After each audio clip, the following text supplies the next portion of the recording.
Shalom, selamat pagi Bapak Ibu Saudara yang dikasih Tuhan. Sebelum kita mendengar renungan Manarema, mari kita sama-sama berdoa terlebih dahulu. Bapa, bersyukur kami masih boleh mendengar kebenaran firman-Mu. Mari Tuhan urapi hamba-Mu, taruh kehendak-Mu untuk disampaikan, dan urapi kami semua yang mendengar kebenaran ini, supaya kami sama-sama diberkati oleh Tuhan lewat kebenaran firman Tuhan.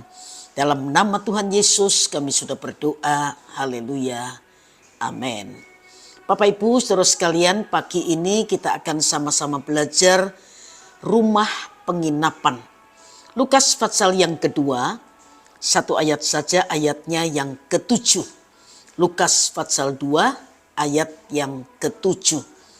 Dan ia melahirkan seorang anak laki-laki, anaknya yang sulung. Lalu dibungkusnya dengan lampin dan dibaringkannya di dalam palungan, karena tidak ada tempat bagi mereka di rumah penginapan. Rumah penginapan yang disebutkan dalam Lukas 2 ayat yang ke-7 ini berbeda dengan penginapan yang disebutkan di dalam Lukas 10 ayat 34. Lukas 10:34 berkata, ia pergi kepadanya lalu membalut luka-lukanya, sesudah ia menyiraminya dengan minyak dan anggur.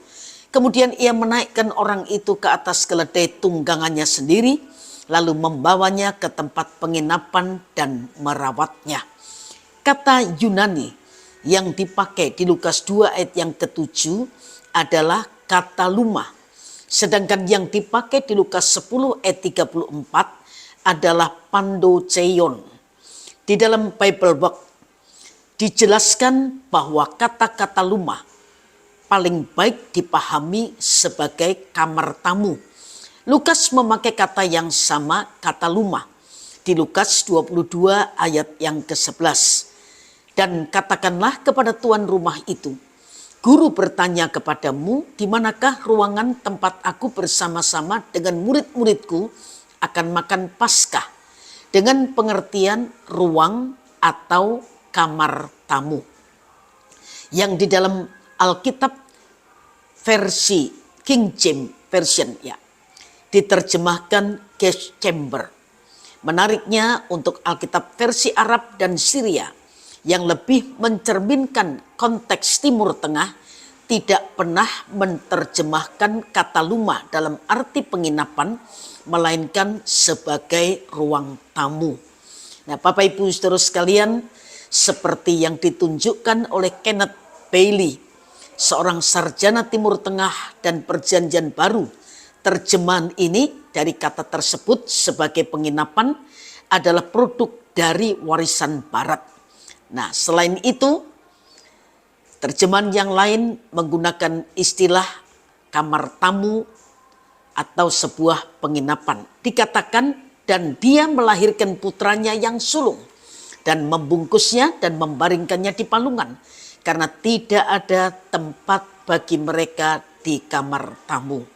Selain itu, alasan komersial. Penginapan biasanya ditemukan di sepanjang jalan utama. Tapi Bethlehem adalah kota kecil di pegunungan Yudea, dan tidak ada jalan utama Romawi yang melewatinya, karena tampaknya itu adalah desa yang tidak penting pada saat itu. Diragukan bahwa penginapan ada di sana saat itu. Ini memberi lebih banyak alasan untuk menyadari bahwa apa yang benar-benar ditulis Lukas adalah bahwa tidak ada tempat di kamar tamu. Tentu saja karena sensus Romawi diambil pada saat itu dan sejumlah orang bepergian ke tempat kelahiran mereka, ruang yang tersedia untuk tempat tinggal tamu menjadi langka. Sementara itu kata pandoceion ditemukan dalam perumpamaan tentang orang Samaria yang baik hati. Orang Samaria membawa orang yang terluka itu ke sebuah penginapan. Artinya tempat umum yang lebih mirip dengan pemahaman kita tentang akomodasi abad 20, yaitu hotel. Di penginapan tersebut, seseorang dapat membayar untuk bermalam dan diberi makanan, serta tempat untuk memelihara binatang bawaannya. Belajar mengenai rumah penginapan mengingatkan kita akan perjuangan Yusuf dan terutama Maria dalam mempersiapkan Natal. Karena itu Maria sedang mengandung, tapi tidak ada yang terbuka hatinya untuk berbelas kasihan dan memberikan tumpangan yang layak bagi Maria dan Yusuf. Hari ini menjelang Natal yang akan kita rayakan 2 hari lagi atau bulan Desember ini, sebuah pertanyaan untuk kita renungkan. Sudahkah kita berjuang seperti Maria untuk mempersiapkan kelahiran Tuhan Yesus di hati mereka yang belum percaya dan belum menerima Yesus Kristus sebagai Tuhan dan Juru Selamat? Sebab Natal adalah bicara kasih Allah kepada manusia.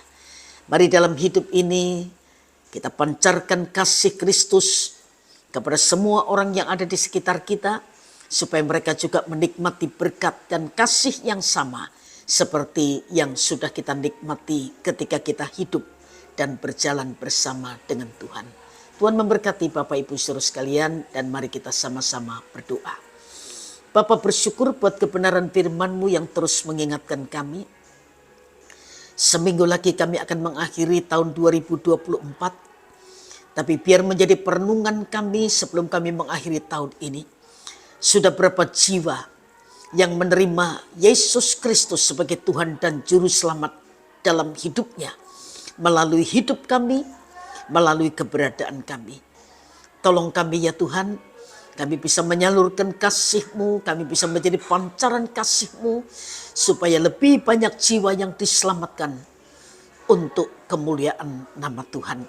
Berkati semua yang sudah mendengar kebenaran ini, dan biar Roh-Mu yang kudus penolong itu menolong kami, menuntun kami langkah demi langkah, untuk kami hidup dan melakukan kehendak-Mu, sehingga hidup kami semakin berkenan kepada Tuhan.